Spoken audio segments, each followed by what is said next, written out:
This is the Kevin Trudeau Show. I am exposing the corruption in government and in major multinational corporations. We're telling you the things that they don't want you to know that will make your life better.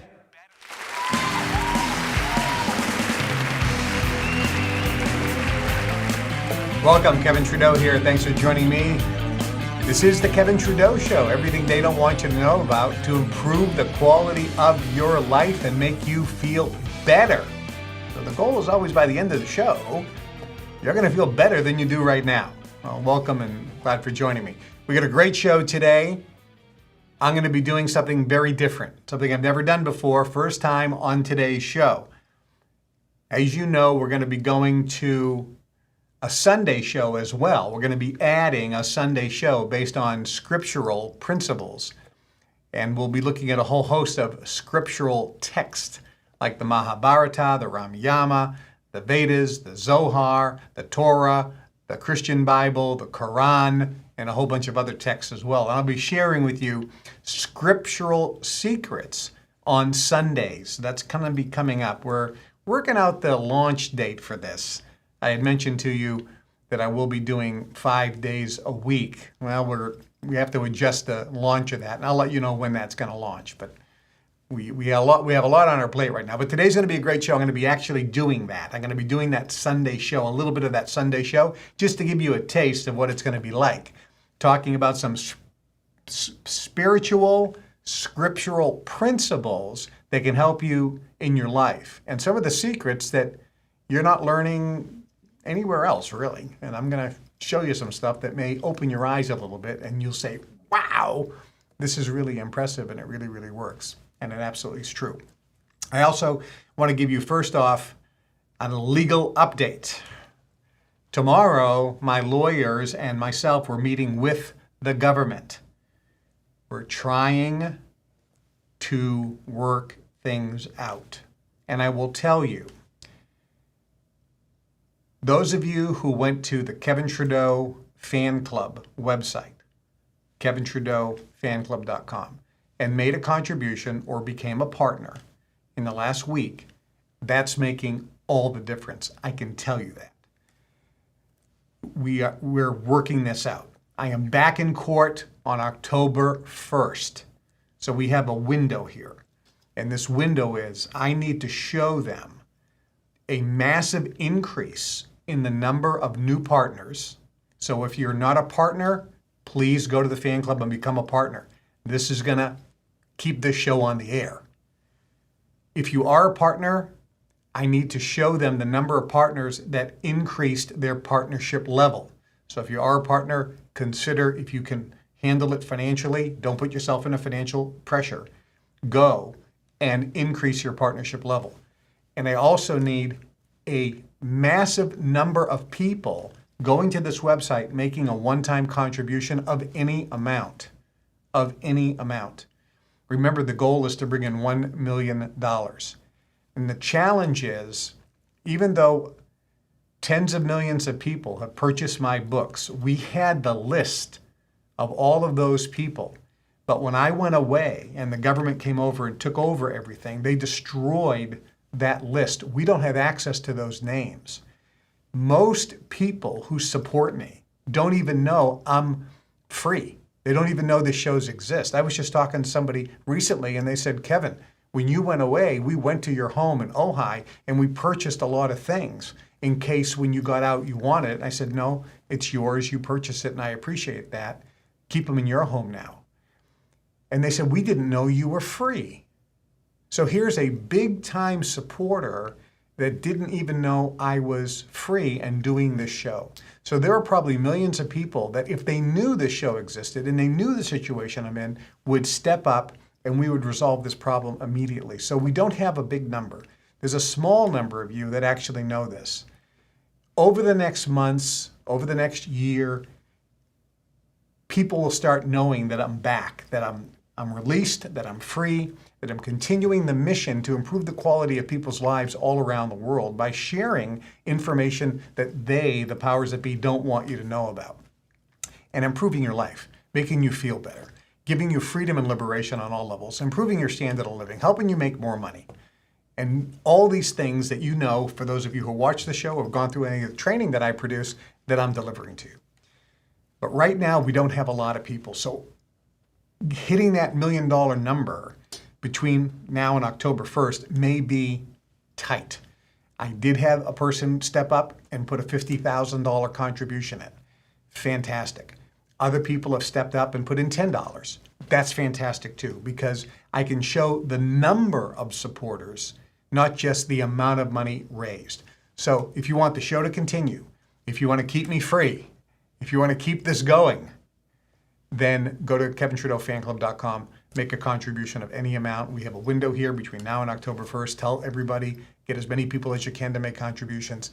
If you're not a partner, become a partner. You get great value for that. And if you are a partner, consider upgrading. And for all of you who already did, thank you, thank you, thank you. You will be blessed because you are giving. You are activating the power of giving. When you give, you're planting a seed into the universe. When you give to the fan club, you're giving, you're planting a seed into the universe, and the universe is going to bless you 100 to 1,000-fold. That's what the scriptural and spiritual law is. When you give, you receive. It is more blessed to give. You get more blessings by giving than to receive. That's a scriptural passage and a spiritual principle. It is always more blessed to give. The giver gets the blessing, more so than the receiver. So when you give to the fan club, you're not giving to me personally. I don't get any of the money. It goes directly to the government, and it's making a huge impact. You are making a huge impact, and you will be blessed. So thank you for that. So that's number one. We're going to talk about, I'm actually going to use a scriptural book here. This is the Lamsa version. It's one of the better translations. There's a lot of translations from the original, but I'm going to share with you some information that's going to improve your quality of your life and kind of open your eyes a little bit. So this is going to be fun. Oh man, it's going to be fun. I had a stack, by the way, of news articles that I was going to go through. Right, Trey? You had the stack here about this thing. And I looked at all these negative things, and I was going to start talking about what's going on here and what's going on here. And I said, you know something? I'm going to give you something better. I'm going to share with you some stuff that you probably never heard before. So first off, I want to talk about, and I'm not going to get into depth here. I'm just going to pop out a few passages, explain them a little bit. And this is just a taste of what I'll be doing on the Sunday show, which you're not going to want to miss. So the first one is in the book of Deuteronomy. And in this book, now when I do the spiritual show, I'll talk about who wrote the Bible and when and why and all that stuff. But at the end of the day here, we have God actually talking. And somebody wrote down what God said. Okay, well, they didn't have a stenographer back then. They didn't have a tape recorder. And they didn't have a secretary who was taking shorthand. So there was nobody transcribing what God said. So back in those days, the way books were written, initially it was the oral tradition. Something was passed down and it was memorized and then repeated. And somebody says, well, clearly, like the game telephone, and if you know what the game telephone is, you get a group of people, maybe 5 or 6 or 7 people, and I whisper a sentence or 2 sentences or 3 sentences in this person's ear. They then whisper, and I write it down. I write down word for word what I say. They then whisper it in the next person's ear, who turns around and immediately whispers it in the next person's ear. And by the time it gets to the last person, that last person writes it down. And invariably, it's almost not even close to being the same. Now think about that. That's how information gets diluted and gets morphed into something that it's not. However, many of you know that when you were in school, you had to memorize poetry. Some of you don't even know what I'm talking about. Back in the day, when I went to school walking in the snow uphill, both ways, back in those days, Sonny, back in the day, we actually had to memorize verbatim poetry. And everybody did. Some of you are wondering, like, how is that possible? Well, we used to memorize hundreds of poems, and we used to have to memorize the Declaration of Independence, and we had to memorize the Gettysburg Address. We had to memorize all this stuff, and everybody did, and we could remember verbatim all these things. Therefore, it is possible and was possible, especially back in the day when people's memory was much better because we didn't have all the electronic devices. They had to rely on their memory. They actually did remember things verbatim. In the days of ancient Rome and Greece, when they would speak in colosseums, they were reciting things perfectly by memory. When somebody would get a message, they didn't write the message down. The king gave the messenger a long message. He committed it to memory verbatim, rode his horse for 3 days, and then delivered the message verbatim to the next person. That's how communication happened. So when these books were written, they were passed down verbatim. And there's an excellent chance, and we don't know for sure, but there's an excellent chance that they were verbatim, maybe with some minor changes, but pretty much verbatim. So in this particular one, and the reason why I want to point this out is many people think, and it's in our DNA, that God doesn't want us to be, we'll use God as a phrase here. The universe, omnipotent intelligence, the force, God, Allah, universal consciousness. God, I'll use God, doesn't want us to prosper and be happy. And actually, one of the scriptures says, above all things, this is Jesus talking, above all things, I want you to prosper and be in health, just as the soul prospers. And the word prosper, which is translated into the word prosper in English, actually is expanded. It's a word that means total abundance in everything. Everything you wish and hope for. So Jesus is saying to everybody, above all things, I want you to have everything in life you want and be in health, just as your soul prospers, attains oneness and enlightenment. Health, wealth, and happiness, the trifecta of success. So for anybody who suggests that God doesn't want you to be healthy or doesn't want you to be prosperous and have as much wealth or riches or material things in this life as you choose, that's totally wrong. Jesus says directly, above all things, I want you to prosper. Get everything in life you want, achieve and attain all the material things in life you want. Above all things, that's what he wants for you. And be in health. Have vigorous, vibrant health. He doesn't want you to have disease. God doesn't want you to have disease. And thirdly, that you attain enlightenment and spiritual freedom and liberation on all levels. That's the soul prospering. Okay. So let's go back to the Old Testament. Because remember, Jesus was a Jew. He studied the Old Testament. And God is talking to the Israelites. And God says something very clear. He says, if you will diligently listen to me and observe what I tell you to do, I will set you high above everyone. And all of the blessings, all these blessings that I'm going to outline, shall come on you and overtake you.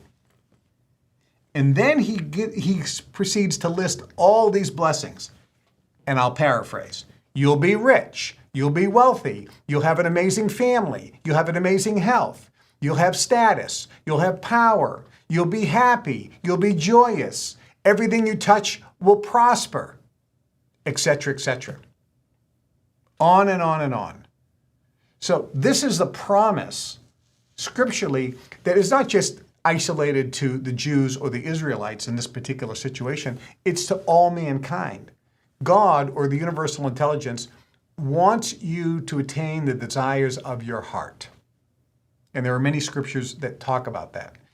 And so this is something that I would, on a Sunday show, go into in great depth and show you all of the corresponding scripture that backs this up. And there are hundreds of them just in the Bible, but also in the Indian text and so forth, where it is absolutely clear, without any ambiguity, that God, the Atman, Allah, wants you to attain in life all the things you want so that and it says, so that your joy be full. Now, there's a preface that you follow my commandments, which means you don't murder people, you don't screw people over, you don't commit adultery, you don't grab somebody else's wife, you don't. So there's a bunch of little caveats to that. In other words, you got to basically have some morals and ethics. And if you have morals and ethics and do the right thing, and if you treat people like you want them to be treated, that's what his commandments basically say. If you put God first and you don't love money, he also says that's the commandment. Do not love money. You can use money, but you must love people first. That's a commandment. So he says, if you shall hearken diligently to all the commandments that I've given you. So you got to do all those things.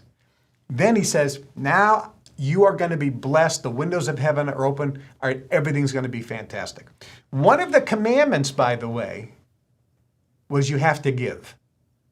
You have to take some of your income, 10%, called a tithe, and you have to give it away. Give it away without getting anything back in return. This is one of his commandments. So again, if you follow all my commandments, then all of these blessings shall come upon you and overtake you. If you're overtaken, that means it's like a wave, in the ocean overtaking you and just covering you. So the blessings will cover you. You'll have so much it'll be out of control if you follow the commandments. And one of them, of course, is not murder. One of them is also give. Give away money to charities and so forth. And many of you who are given to the Kevin Trudeau fan club, you're following that commandment. And therefore, the promise is all of these blessings, that you'll be rich, you'll have a wonderful family, you'll have great health, you'll have joy and happiness, you'll manifest what you want. And it goes on and on.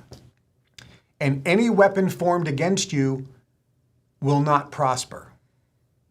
Think about that phrase. All weapons formed against you will not prosper. They won't work. It doesn't say that weapons won't be formed against you, but if they are, they ultimately will fail. So you'll be protected. That's another promise if you follow the commandments, one of which is giving. So think about that. Okay? So now, if we fast forward to the end of the New Testament, the last book in the New Testament is the book of Malachi. And Malachi is an interesting scenario because here we have hundreds, thousands of years after God told the Israelites that promise. So now the Israelites are not blessed. They're not receiving any blessings. The blessings that he promised have not come upon them and overtaken them. They're suffering. They're starving. They're not eating well. Things are not going well. They have no food. They're miserable. Health is terrible. They're arguing. They're not happy. What happened to all the promise? What happened to the promise? What happened to the blessings? So the deal here is the Israelites are all pissed off at God because they said, hey, they're reading this to God. They're going, you promised that all these blessings would come upon us and overtake us, and we don't have any of them. Things really are terrible now. So what's the deal? And God actually talks back. God's a little feisty. And he says, it says, you have not followed my commandments. And they say, what are you talking about, God? Of course we have. We pray, we keep the Sabbath holy, we don't murder, we don't commit adultery. We're following your commandments. And he says, really? This is God talking. He's talking to the Israelites. But you've defrauded me. And they said, how have we defrauded you? What are you talking about? We haven't defrauded you. And God says, yes, you have. You've defrauded me by not giving me the tithes and offerings. Tithe is the 10%, an offering is anything over and above the 10%. They stopped doing that because they were hungry. And it says, because of that, you are cursed with curses because you've defrauded me. That's how powerful giving is. If you murder somebody, it's almost like you can be forgiven for that. But if you don't give, it's almost like you're shit out of luck. Why? Because giving is the highest form of the law of attraction. It's the highest form of receiving benefits. When you give without wanting anything in return. Because people love money, and therefore they covet it. The first commandment, called the 10 utterances, we know it as the 10 commandments, says you have to love God above everything else. That's the first rule. When you don't give because you think, I don't want to give this away, you're telling God, I love you. Second, I love money first. So you're breaking the first commandment when you don't give. That's why people have such a hard time. And when you look at people like Warren Buffett, Rockefeller, Carnegie, any wealthy person today, they all will tell you when they were first starting off, when they were broke, they gave money away. If they were a Christian, it was 10% right off the top. J.D. Rockefeller said when he got his first job at $150, $1.50, this is back in the 1800s. When John D. Rockefeller got his first job in the 1800s, paying him $1.50 a week, he said he gave 10% away and another additional on top of that as an offering. And he said if he didn't follow that practice, and if he didn't start that practice when he was poor, he would have never been able to give away over $300 billion over his lifetime. It's unbelievable the amount of money he gave away. But he knew he was planting seeds into the universe. So God tells the Israelites, you've defrauded me because you're not giving me my tithes and offering. And then God, it's funny here because he kind of gets a little feisty. He makes a deal with them. He says, test me now. Prove me. Bring all the tithes to me first. And prove me. Watch if I will open the windows of heaven for you and pour out blessings for you more than you could ever imagine. And in addition to that, I will rebuke anybody who comes against you. So nothing you do will be destroyed or affected in a negative way. So here's what he's saying. He's saying, look, you're broke, you're poor, you got no money, you got no food, you're starving. Okay? Give me 10% of what you don't have.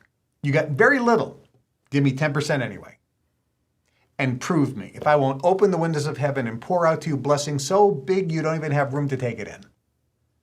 And they said, what do we got to lose? We're starving now anyway. And some of them say, no, we can't give any of that grain away. We only have so much. If we give 10%, we're gonna have less next year. We're gonna starve even more. They go, look, this is God talking here, and we've got to kind of trust the universe. So they did. They gave 10% away. And by the way, back then, you know how they gave the money away? They gave 10% of the grain. They basically burned it. Remember in the beginning, a burnt offering? That's basically telling God, I trust you. I'm going to take my seed, give it to you, and burn it as an offering. That's saying, think about how you feel about that. This is seed that I can plant and get food, and now I'm giving it to, where are you? God, and burning it and going, okay, I'm trusting you now. That's pretty strong faith. Faith, the scripture says faith without works is dead. In other words, faith without backing it up with some action doesn't mean anything. Faith is always accompanied by action. And when you do that, you are trusting the universe. You're trusting that the source of your supply is God. the universe, Allah, the Atman, the infinite intelligence, the force. That's the source.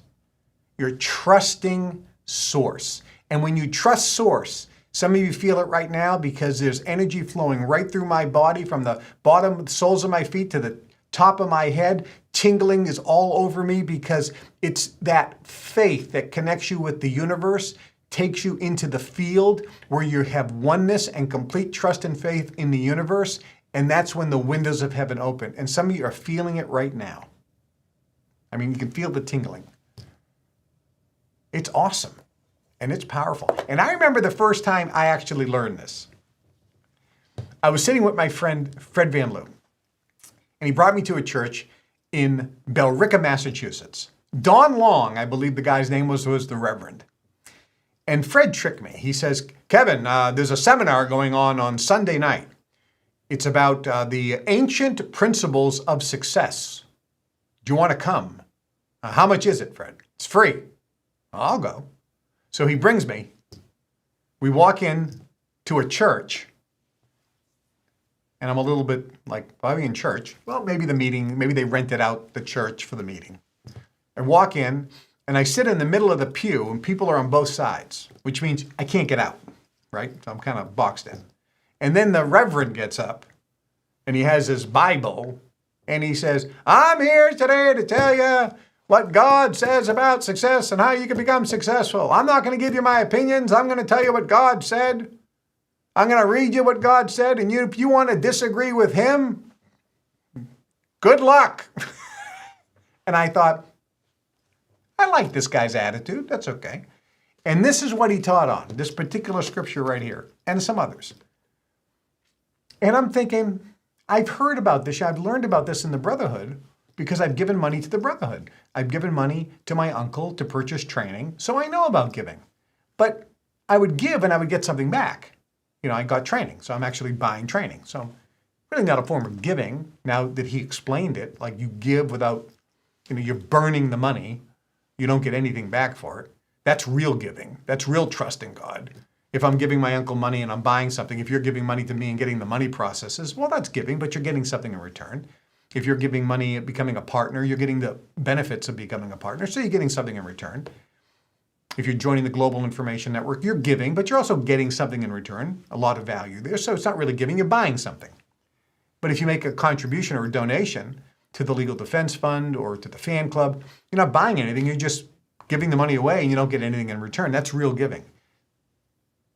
And I thought, and he said, that's the highest form. That's going to get you the most blessings. Okay. And then he talked about another scripture, God loves a cheerful giver. That's another scripture that he talked about.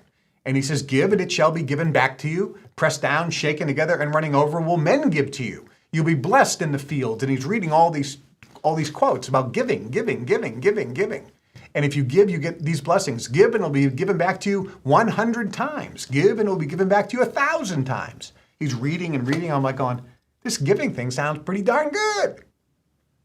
And then he goes, and I'm going to give you an opportunity to give. And I go, here comes the sales pitch. So he passes the plate, right, for the offering. And the music's playing, and they're passing the plate. So I reach in my pocket, and I have a water bills. And I've never done this before. And I think, I had this feeling inside of me. I go, Fred's driving me home, so I don't need money for gas. I got food in the house. I got money in my checking account. I got a water bills here. And I hear this voice in my head. It's like, how much do you trust me? And I'm like, is that God talking to me? And then, of course, because I can see energy, I can't tell you what I saw, but I saw. And I'm like, oh boy, this is like a test. So I get this water money and they pass the plate. I'll never forget this. The plate comes over and I'm about to put the money in and my hand won't let go of the cash. And Fred's over here, he goes, pass the plate. Yeah, wait a minute.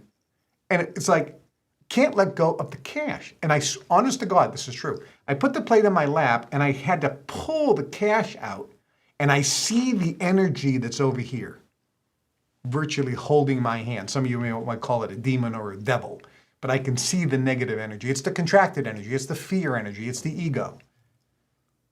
And I pull the money out, and now the energy jumps to this hand, and it's like stopping me from dropping it. And I hear the voice, "Do you trust me?" And I let it go. And I will tell you something. The moment I let it go, my whole world changed. Because I let go of attachment to money and physical, material things. It brought me up to a level I didn't even know even existed. The freedom and liberation that happened at that very moment was life-altering and life-changing, and I went into a different dimension. It was the greatest sense of freedom I've ever experienced up until that time. And I then passed the plate to Fred.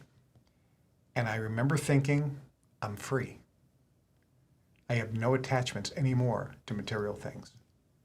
And it's been true. The greatest sense of freedom and liberation you could ever experience is when you give without wanting anything in return. You give because you are a cheerful giver, and God loves a cheerful giver. And so I'll talk more about that in future. So let me give you another one. There's some principles here. I mentioned some of the commandments that God says, hey, if you follow these, all these blessings will come upon you. And here's one. Oh, this is a tricky one. You're going to hate this. Here's one. It says, you should not, this is Jesus talking, by the way. For those of you who follow the Christian tradition, I think, if Jesus said it, if you're a Christian, you want to follow that or not? Okay, so here's what Jesus says. It says, you should not resist evil. Oh my God. Here we are, we have Jesus basically saying the law of attraction works, the law of karma is true. Because he says, you should not resist evil because if you do, it'll get stronger. What you resist persists. And it says, whoever strikes you on the right cheek, turn the other cheek. Now here's another beautiful one. And somebody always wonders how I dealt with my legal situation, which I'm still dealing with, right? And based on your help and what you do and what you give to the fan club, virtually in the next 7 days, or 5 days, is going to make a big difference. But here's what it says, and this is what I've always been holding true. If anyone wishes to sue you in court and take away your shirt, let him have your robe also.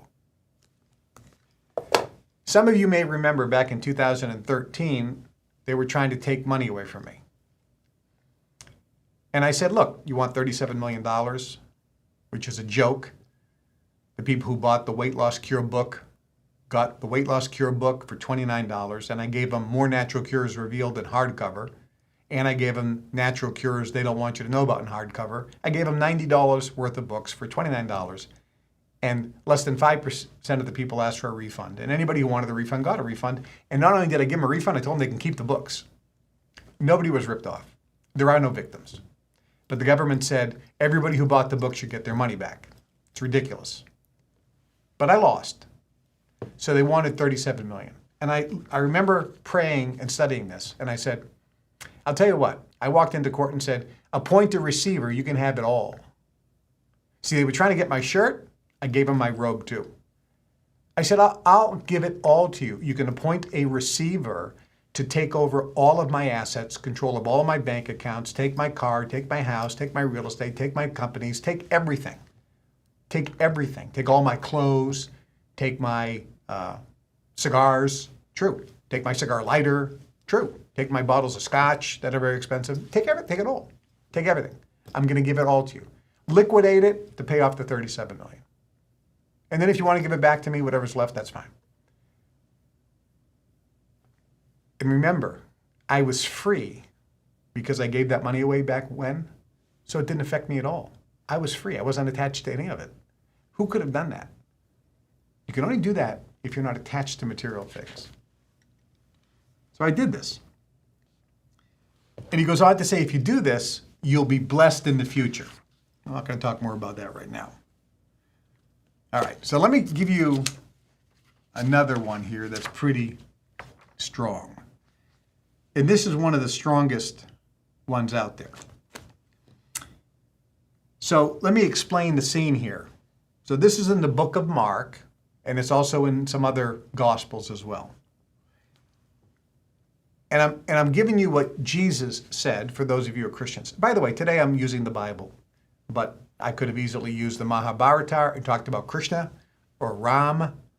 I could pick the Vedas. I could pick Quran and talk about what Muhammad said. So there's a lot of different scriptures I could go with. I could pick the Old Testament or some of the mystical books like the Zohar, which is Kabbalah, and so forth. But I'm picking this one. Okay. So Jesus is walking, they're on a trip, they walk everywhere. And it says, Jesus and his apostles became hungry. And it says, and Jesus saw a fig tree in the distance, and the fig tree had leaves on it. So they went over to the fig tree, but there was no fruit on the fig tree. There was nothing on it except leaves, because it was not yet time for the figs. And it says, Jesus got mad. How could you get mad? You're Jesus. But he got mad. It says he got mad. And he spoke to the fig tree, saying, from now on and forever, let no man eat of your fruit. And it says, and his disciples heard it. Now this is significant because you want to manifest something in your life. You want to change energy and manipulate energy and control energy and material matter. The first two things here is anger, negative emotion. That's number one. You have to have negative emotion because it contracts the energy. Next, you have to know exactly what you want, and you must say it out loud. So here we have the exact example. Jesus got mad. He knew that he wanted this fig tree to never grow fruit again, and he cursed it out loud. He said specifically, let no man eat from you ever again. Okay. Now, if you look in Matthew, exactly what he said is slightly different, but it's the same concept. He saw a tree. He thought there was figs on it. He was hungry. He got there. There were no figs on it. He got mad, and he cursed out loud the fig tree, saying, I don't want you to have fruit anymore. No one's going to eat from you ever again. And all the disciples heard him curse it, which means he said it out loud. Speaking, saying something out loud is so critical to manifesting goals, dreams, and desires. So let's fast forward. So they go about their business. They get to the next town. They do their business. A couple days later, week later, doesn't say exactly, but it's not a big amount of time because when you look at the distance between where the first town they were at, they went to the second town, then they went back on the same road to get back. No, it's not a big distance. So it's probably 2, 3, 4 days, no more than a week. They come back, and here's what it says. So they left the city. They were going back home, and they saw the fig tree and found it withered from its roots. Jesus kills the fig tree with his words. This is the person who is the epitome of love and compassion. Think about that. He was a man here who knew how to use energy for the dark side or the light side. In this particular case, as a man who was hungry, he got mad, he cursed it because he has the power to change material matter. And when he came back just a few days later, the tree had withered from its roots. It had completely died because of his words. And Simon, one of the apostles, remembered and said to him, Master, behold, the fig tree, which you cursed, has withered. And here we go. Are you ready? Buckle up. Jesus said, first you have to have faith in God. You have to believe. You have to know. Faith is it's stronger than belief. Faith is absolute knowingness. And it's defined that faith is the substance of things hoped for, the essence of things not seen. And it says, first you have faith in God. In other words, have faith in the universe, have faith in the force, have faith that the power, that the universal laws work. And then it says, whoever, so Jesus is now saying, so let me tell you this really straight. Truly I say to you. Another way, in English, that means, so let me tell you guys exactly how it is. That's what Jesus says. Whoever says to this mountain, and there was a mountain over there in this region, there's a big mountain. Whoever says to this mountain, means says, out loud, be moved and fall into the sea, and does not doubt in his heart, but believes that what he says will come to pass, it shall be done to him. Therefore, I say to you, anything you pray for and ask, believe that you will receive it and it will be done for you. But there's one little caveat. When you pray, you must forgive whatever you have against any man, so that your Father in heaven will forgive you of your trespasses. If you don't forgive, even your Father in heaven will not forgive you, and you won't get what you ask for. Ladies and gentlemen of the jury, I now present to you the formula, scriptural, ancient, and by the way, this is not just in Mark, it's in Matthew, it's in Old Testament, said in 10, 20, 30, 40, 50 different ways. It's said in the Quran, it's said in the Mahabharata, it's said in the Vedas, it's said in all these texts. The formula is very simple. Number one, you have to have faith in the universe. You have to have complete belief. How do you get that? You get that if you're watching. How do you get that? Well, we have a system. If you're in the Global Information Network, for example, and you're going through the Success Mastery course and the Science of Personal Mastery course, if you're reading the Guru Kev lessons, if you're participating in our system by going to the events, listening to the audios, reading the recommended books on a regular basis, if you're doing that, your faith in the universe is going to get bigger and bigger and stronger and stronger and bigger and bigger and stronger and stronger.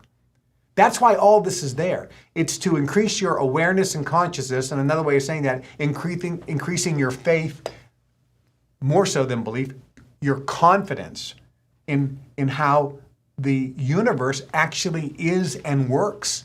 And it's quantum physics today. It's not even questionable today. We can look at the science and go, okay, you don't have to have faith in gravity. And it doesn't matter if you believe in the law of gravity or not. You walk to the top of this building and walk off, you're going down. The law of gravity works whether you believe in it or not. You have to have faith, however, in order for the spiritual laws to work. You have to have some degree of confidence. But he goes on to say, even faith the size of a mustard seed, which is really small, still works. So that's why plugging into the system works. So first you have to have faith. Next, you have to say out loud exactly what you want. That's the second ingredient to the formula. You must speak out loud. It's always, it always refers to speaking out loud. So number one, have faith. Number two, speak out loud. Then it says, the third thing,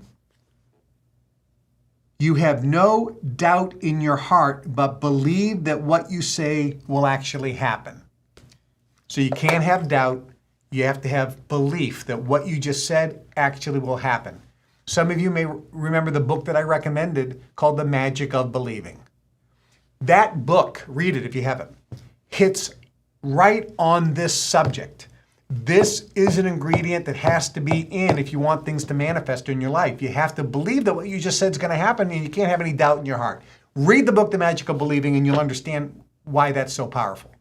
Super powerful book, and it's just one of the ingredients, however. See, when you read that book, they don't necessarily understand the other ingredients. But that's a critical ingredient, that you have to believe in your heart that what you said is going to happen. So those are the ingredients.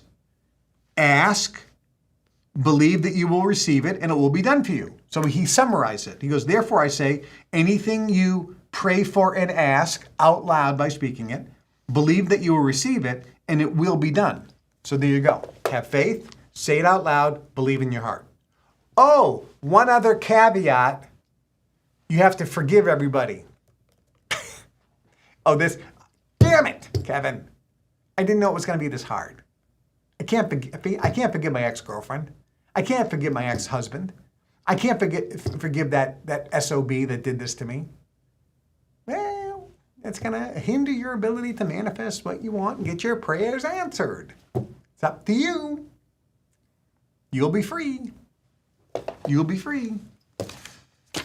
So that's just a little nugget of that one.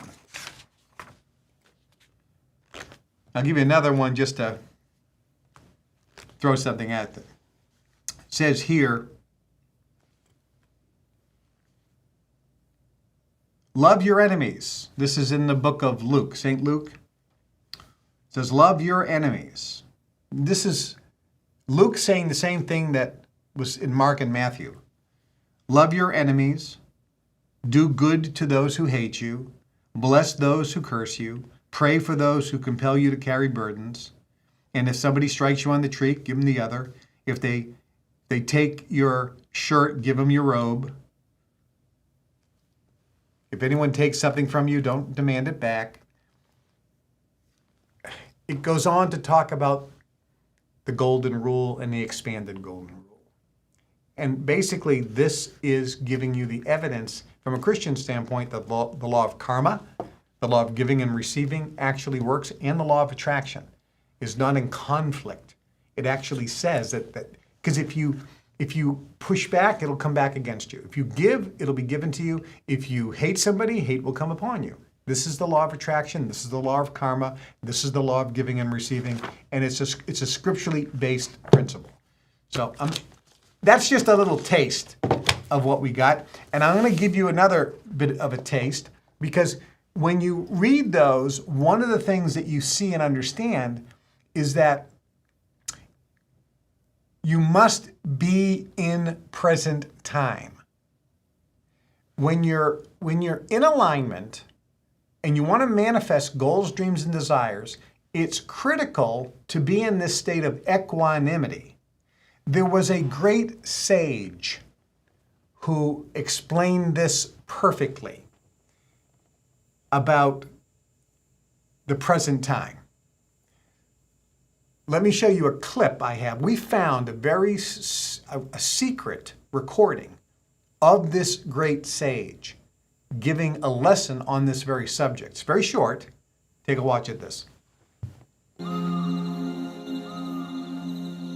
I see you have found a sacred peach tree of heavenly wisdom. Oh, is that what this is? I'm so sorry. I thought it was just a regular peach tree. I understand. You eat when you are upset. Upset? I'm not upset. What makes you think I'm upset? So why are you upset?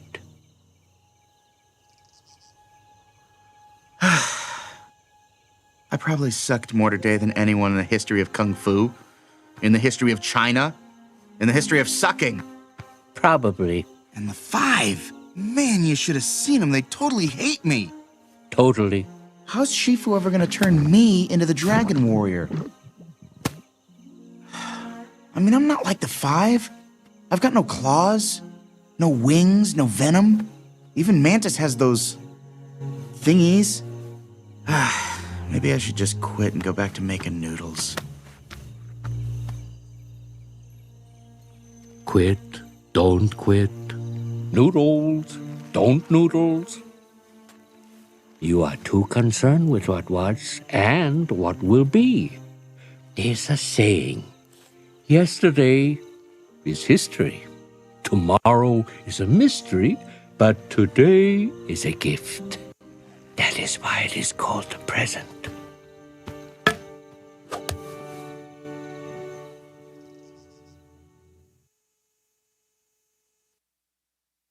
That's why it is called the present. So take your gift, take the present as your gift. Learn, increase your awareness, increase your consciousness, and apply what you're learning to improve your life in every area. If there's one thing I can help you to improve everything, is releasing attachment to material things. It is the most freeing thing you could ever imagine. Try it. Now, I'm going to give away some stuff right here. First off, this Saturday at 1 o'clock, is it 1 o'clock? Yeah, 1 o'clock Chicago time, I'm doing a live Zoom call for partners in the Kevin Trudeau fan club. And I'm going to be giving away, on that live call, thousands and thousands and thousands of dollars to you. Why? Because I understand the power of giving. I'm going to be planting seeds into the universe, and I know it'll manifest in 1,000 times return in the future. So if you are on that call, you could potentially win $50, $100, even up to $500. I'm going to be giving away a huge amount of money this Saturday, so make sure you're on the call. If you are not a partner yet, it's only $25 to become a partner. Go to KevinTrudeauFanClub.com, sign up as a partner, and you get on the call. And you can then qualify to get cash. I'm going to be giving away some other things on that call too. So make sure you're on that call. And if you're not a partner, make sure you become a partner and get on the call. Once you become a partner, we send you a Zoom link so you can go. It's going to be fantastic. So that's number one. Number two, November 1st, 2nd, and 3rd in Chicago at the beautiful Parma House Hotel, I'm going to be doing a 3-day Global Information Network event called Family Reunion. There's going to be hundreds and hundreds and hundreds and hundreds of members from all around the world physically in the room, and probably over 1,000 watching live virtually from all around the world, or could be in the thousands. I don't know the exact number. It's going to be a spectacular event. I have 7 multi-millionaires that are going to be walking across stage, each sharing with you exactly how they did it and how they applied what's in the Success Mastery course and the Science of Personal Mastery course, and how they applied giving to make them millions of dollars. It's going to be awesome. All I can tell you, it's going to be awesome. And at that event, we're also going to be giving those who are live in attendance and watching some very special opportunities as well, exclusively for those people who are in the event. If we were to sell this event, like Tony Robbins sells events, or anybody else, Joe Dispenza or anybody else sells events, if we were to sell the event, the ticket price would be a minimum of $15,000. I want you to come as my guest. All you have to do is buy a ticket to the banquet for the food. But you can come to the event as my guest. Obviously, travel and hotel are not included. But you get a ticket to the event live as my guest. If you can't come to Chicago, I'll give you a free ticket to the virtual event so you can watch it virtually. And if you're someplace around the world where you're thinking, because of the time zone change, I can't watch it, it's going to be in the middle of the night. Don't worry, we record it. And then right after the event, we send you the recording. So you can still participate in the entire event and watch it at your leisure. So not a problem at all. So you're getting a $15,000 ticket absolutely free. All you have to do is join the Global Information Network. And that's only $38. So for just $38, you're going to get a ticket. So go to globalinformationnetwork.com, hit join now. It's only $38. Join, and within a day or two, somebody will call you, or you can register right online yourself. But you're also going to get a member support coach assigned to you that'll introduce yourself, help you navigate the website, get the most out of the club. You can cancel at any time. If you just want to join, come to the event or check it out and then cancel, it only costs you $38. I mean, to come to this weekend event, that's a no-brainer. If you are a member of the Global Information Network, make sure you get a ticket and register. But if you're brand new and you're joining for the first time, you get a ticket to this absolutely free. If you're coming live, obviously transportation and the rooms aren't taken care of, but it's free, and you do have to get a ticket to the banquet, but that's just for the food. But this is a $15,000 seminar for free. 7 multimillionaires are going to be there. We're going to be sharing how to manifest goals, dreams, and desires. Step-by-step details. You'll be inspired, you'll be motivated, you'll meet amazing people. I'll meet you as well, probably. There's a good chance. It's going to be a blast. Absolutely amazing. So take advantage of that. And the last thing is, as you know, I'm in court on October 1st. So I'll be back on this show Monday. I need a lot of help between now and Monday. I'm with the government tomorrow. I need to show them numbers. I need to show, here's the number of people that went to the fan club website and made a contribution and so forth. Take advantage of giving. You're going to be blessed, and this keeps this show on the air. The goal is to do the show 5 days a week with the Sunday show. We're struggling to get that done.